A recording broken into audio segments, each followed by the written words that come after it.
यह है Mariana trench, जिसको दुनिया का सबसे बड़ा डीपेस्ट होल माना जाता है। अंडर द सी कहा जाता है ये दुनिया का सबसे बड़ा डीपेस्ट होल है, जबकि ये बात दुरुस्त नहीं है। दुनिया का सबसे बड़ा deepest hole Kola super deep hole है। मेरियाना ट्रेंच दूसरे नंबर पर आता है। Basically Kola super deep hole हो या मेरियाना ट्रेंच, इनको दुनिया में नहीं होना चाहिए था। इसकी वजूहात हैं। साइंस के मुताबिक जब ये दो पार्ट होते हैं, यानी कि किसी डीप होल में अगर हम जाते हैं तो उस जगह के दो हिस्से हो जाते हैं। साइंस के मुताबिक ये दुनिया के दो हिस्से हो जाते हैं, जिससे दुनिया दो हिस्सों में बढ़ जाती है। ये नज़रिया मुख्तलिफ ज़रूर है, लेकिन ये रीज़नेबल बात है जो साइंस बताती है, और ये साइंटिफिकली अप्रूव भी है कि ये नहीं होना चाहिए। लेकिन सोवियत यूनियन की कोला सुपर डीप होल की काविश में दुनिया ने उनको सपोर्ट नहीं करा था, क्योंकि दुनिया इसकी रीजनिंग जानती थी कि ये होल होना सही बात नहीं। बेसिकली ज़मीन को दो हिस्सों में तकसीम कर दिया जाता है, जिससे होता ये है कि जो ज़मीन के अंदर प्लेट्स होती हैं, जो रेक्टर्स होते हैं, जो स्केल्स अंदर चल रहे होते हैं ज़मीन के, वो सारे के सारे डैमेज हो जाते हैं, टूट जाते हैं। उससे होता यह है कि ज़मीन जो अपनी एक ताकत रखती है जुड़े रहने की, वो खो देती है। दुनिया में डीप ड्रिलिंग का सिस्टम सबसे ज़्यादा ख़तरनाक होता है, और यह ज़लज़लों को बहुत ज़्यादा बढ़ावा देता है। दुनिया में तेल के लिए जितनी ज़्यादा डीप ड्रिलिंग हो रही है, उससे दुनिया बहुत ज़्यादा ख़तरे की अलामत महसूस करती है। Back to the topic, Kola super deep hole Mariana Trench से बड़ा डीप होल है, जबकि मेरियाना ट्रेंच दुनिया का सबसे बड़ा डीप होल है समंदर का। बेसिकली ये एक डीप होल नहीं है, ये एक ट्रेंच है।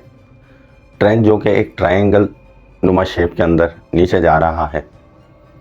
साइंस ने इसकी भी रीजनिंग दी है कि ये किस तरह से वजूद में आया। साइंस बताती है कि जब अर्थक्वेक आया था समंदर के अंदर, और वो बड़ी शिद्दत का अर्थक्वेक था, तो उसने इस ट्रेंच को बना दिया था, यानी कि इस स्पेस को खोल दिया था और ये ट्रेंच बन गया था। बेसिकली अर्थक्वेक पॉइंट करता है उस हिस्से को जिस जगह पर ज़मीन कमज़ोर होती है। अगर अर्थक्वेक को कोई ज़मीन का कमज़ोरी पॉइंट नहीं मिलता तो अर्थक्वेक अपना रास्ता सीधा बनाता हुआ निकल जाता है। लेकिन अगर उसको इस दौरान कोई ऐसा पॉइंट, यानी कि ऐसी कोई वीक जगह मिल जाती है जहाँ पर वो अपने आप को मोड़ सके, तो वहाँ पर जाके अपने आप को मोड़ देता है।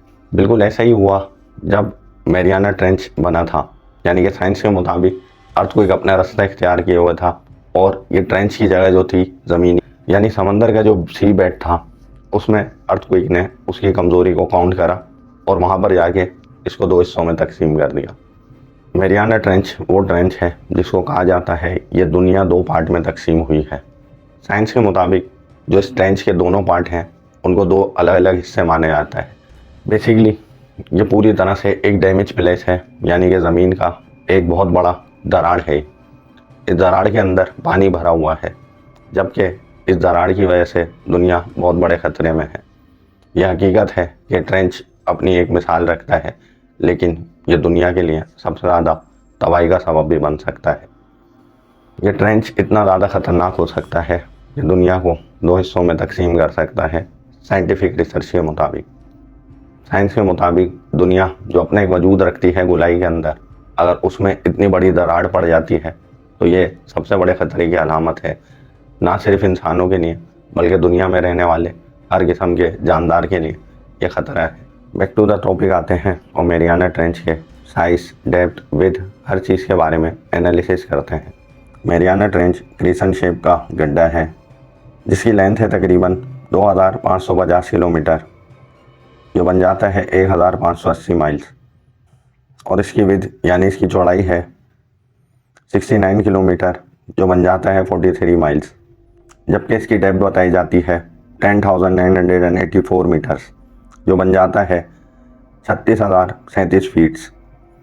इसकी डेप्थ को चैलेंजर डेप्थ भी कहा जाता है, यानी कि जिस जगह पर इसकी सतह ख़त्म होती है गड्ढे की, जो वो पॉइंट है उसे चैलेंजर डेप्थ कहा जाता है। इस चैलेंजर डेप्थ में बहुत ज़्यादा साइंटिफिक रिसर्च हो चुकी है। दुनिया के बड़े बड़े साइंटिस्ट और ओशनोलॉजिस्ट इस मकाम पर बहुत रिसर्चें कर चुके हैं, इस खोज में कि इस जगह पर, इस मकाम पर क्या मौजूद है। जहाँ मेरियाना ट्रेंच की एक सीक्वेंस है हमारे को हिस्ट्री मिलती है, वहीं इसकी मिस्ट्रीज़ भी बहुत ज़्यादा हैं। सबसे पहले इसकी मिस्ट्री ये है कि इतना बड़ा गड्ढा बना कैसे था। साइंटिफिक रिसर्च के मुताबिक ये गड्ढा बनने की दो वजूहात हैं। पहली वजह तो मैंने आपको एक्सप्लेन की थी, जिसमें अर्थक्वेक था। इस अर्थक्वेक से ये गड्ढा बन गया, जिसकी वजह से ये बहुत बड़ी दरार हुई और ये गड्ढा वजूद में आ गया। जो दूसरी इसकी वजह बताई थी साइंस ने, वो और ज़्यादा दिल दहलाने वाली थी। तो समंदर के अंदर एक न्यूक्लियर ब्लास्ट होता है, जिसकी वजह से गड्ढा वजूद में आता है। साइंस ने इस थ्योरी को सबसे ज़्यादा प्रेफरेंस दी थी, क्योंकि इसका शेप और डिज़ाइन कुछ इस तरह का था, जिसकी वजह से लग रहा था कि न्यूक्लियर ब्लास्ट की वजह से वजूद में आया है। ये दो वजहें बयान करी हैं साइंस ने इस गड्ढे के वजूद में आने की। के अलावा भी कुछ और रीजनिंग थी, लेकिन उनको साइंस ने साइडलाइन कर दिया था। जो बेसिक इसकी इन्फॉर्मेशन दी थी वो यही दोनों थी। 1872 में चैलेंजर एक्सपेडिशंस के नाम से एक प्रोग्राम था साइंस का, जिन्होंने रिसर्च करी थी इस मकाम पर। 1875 में इस रिसर्च का आगाज़ हुआ था और इस रिसर्च में इसकी डेप्थ का पता चला था 26,850 फीट्स। ये वो रिकॉर्ड था जो इन्होंने इको साउंड के ज़रिए रिकॉर्ड किया था, लेकिन उस वक्त भी इनको अंदाज़ा था इसकी डेप्थ इससे ज़्यादा हो सकती है। 1899 में भी इसकी डेप्थ का एक मरतबा और एनालिसिस किया गया था, जो काफ़ी बढ़ चुकी थी, जबकि इसकी सही डेप्थ का अंदाज़ा लगाया गया था 1951 में, जो कि चैलेंजर 2 नामी एक्सपेडिशन प्रोग्राम में ही इसका पता लगाया गया। इस रिसर्च में इसका पता चला था इसकी जो डेप्थ है वो 35,760 है। इसको भी एक अनकन्फर्म रिकॉर्ड ही कहा गया था। इसकी डेप्थ का सही अंदाज़ा अभी रिसेंट हालिया दिनों में ही लगाया गया है। इसके अलावा भी इसकी रिसर्चेस की गई थी 1984 में, 1997 में। इसमें रशियन गवर्नमेंट ने और जापानीज़ गवर्नमेंट ने ये रिसर्चें की थी। जापानीज़ गवर्नमेंट ने यहाँ पर काइको नामी एक व्हीकल भी उतारी थी, जो कि सी व्हीकल है। उस व्हीकल ने आके यहाँ पर रिसर्च करी थी और भी इसमें बहुत जदीद तरीके से रिसर्चें की जा चुकी हैं। 1997 और 2001 के दरमियान हवाई मैपिंग रिसर्च ग्रुप यहाँ पर एक रिसर्च करता है, जिसमें यहाँ पर इससे आगे यानी कि मैरियाना ट्रेंच से आगे एक और जगह फाउंड होती है, जो कि सेरिना डीप कहलाती है। ये भी बताया जाता है इसी तरह का एक डीपेस्ट पॉइंट है जो कि यहाँ पर फाउंड हुआ था। ये दुनिया का वो डीपेस्ट पॉइंट है जिसमें बड़ी मिस्ट्रीज़ हैं। इस समंदर के अंदर भी बहुत सारी मिस्ट्रीज़ हैं, यानी इस ट्रेंच में जो वाटर जमा हुआ है इसमें भी लाइफ मिली है। यहाँ पर भी अंडर वाटर बहुत सारे एनिमल मिले हैं, जिनके बारे में कहा जाता है ये बड़े मिस्टीरियस एनिमल यहाँ पर नज़र आए हैं। इन एनिमल्स में फ्लैट फिश, श्रिम्प और सी ककम्बर शामिल हैं। फ्लैट फिश बहुत ही अजीब सी दिखने वाली एक फ़िश है, और श्रिम्प की भी जो नस्ल यहाँ पर मिली है वो बहुत डिफरेंट नस्ल है जो दुनिया में श्रिम्प होते हैं उनसे। इसके अलावा भी बहुत सारे सी क्रिएचर्स यहाँ पर नज़र आए, जैसा कि स्नेल फिश यहाँ पर नज़र आई 2014 और 2017 में, जो कि बड़ी एक मिस्टीरियस फिश है ऑलरेडी। लेकिन कहा जाता है वो स्नेल फिश की भी बड़ी अजीब सी नस्ल दिखाई दी थी इस मकाम पर। जो रिसर्चर्स थे उनके मुताबिक ये बड़ी अजीब सी फिश यहाँ पर नज़र आई थी, जिसको उन्होंने स्नेल फिश का ही नाम दिया, क्योंकि उनको उसको देखने से उसी की नस्ल लग रही थी, तो उन्होंने उसको स्नेल फिश का ही नाम दिया।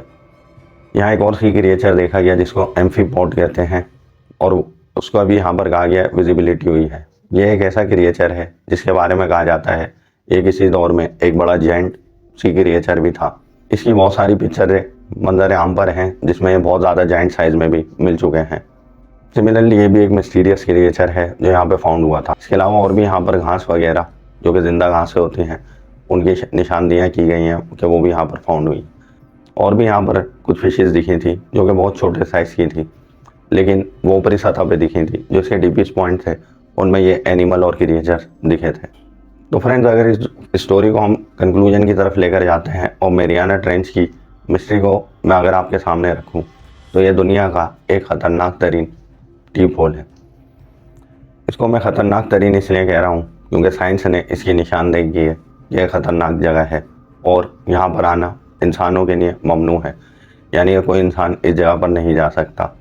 इसको ममनू साइंस ने इसलिए करार दिया है क्योंकि वो पॉइंट है जो दुनिया के लिए एक बड़ा ख़तरा है। इस पॉइंट को बड़ा ख़तरा साइंस ने बहुत सारे नज़रियों से बताया। साइंस के मुताबिक अगर कोई ख़तरनाक किस्म का अर्थक्वेक इस मकाम पर दोबारा से आता है तो ये पॉइंट इस काबिल नहीं कि वो झेल सके। साइंस जो कि पूरी रिसर्च कर रही है इस मकाम पर, वो नहीं चाहती कि इंसान यहाँ पर आए, और ये एक इसका हिडन ट्रुथ है जो लोगों के सामने नहीं रखा जाता। ये दुनिया की एक ख़तरनाक तरीन जगह मानी जाती है। साइंस इसकी बहुत बार निशानदेही कर चुकी है, कि ये खतरा साबित हो सकता है दुनिया के लिए, लेकिन इस थ्योरी को बंद अल्फाज में ही बयान किया गया है। ये कोई आम गड्ढा नहीं है जिसको हम कहें कि बिग होल है। ये एक ट्रेंच है जो कि एक दरार है दुनिया की ज़मीन के अंदर। फाइनल कंक्लूजन इसकी यही निकलती है कि ये गड्ढा दुनिया के लिए अच्छा नहीं। ये वो गड्ढा है जो साइज़ में एवरेस्ट को भी अपने अंदर ले आता है, यानी कि माउंट एवरेस्ट इसमें पूरा अंदर चला जाए, ये इतना बड़ा गड्ढा है। तो आप अंदाज़ा लगा लें कि एक माउंट एवरेस्ट के साइज़ का गड्ढा मौजूद है ज़मीन के अंदर। तो आप इस बात से अंदाज़ा लगा सकते हैं कि ये कितना ज़्यादा खतरनाक साबित हो सकता है। ये एक सीरियस मैटर है साइंस के लिए, और साइंस यहाँ पर डीप रिसर्च करती रहती है। इस ट्रेंच का नाम मैरियाना ट्रेंच पड़ने की वजह भी, यहाँ पर एक क्वीन रहती थी, उन्हीं के नाम के ऊपर इस ट्रेंच का नाम रखा गया था। ये दुनिया का वो अजूबा है जो दुनिया के लिए सबसे ज़्यादा खतरनाक भी है और अजीबोगरीब भी। तो दोस्तों, ये था मैरियाना ट्रेंच का एक छोटा सा व्लॉग जो मैं आपके सामने लाया था। होप आपको अच्छा लगा होगा। लाइक करें, शेयर करें, सब्सक्राइब करें। देखते रहें मिस्ट्री मॉन्स्टर।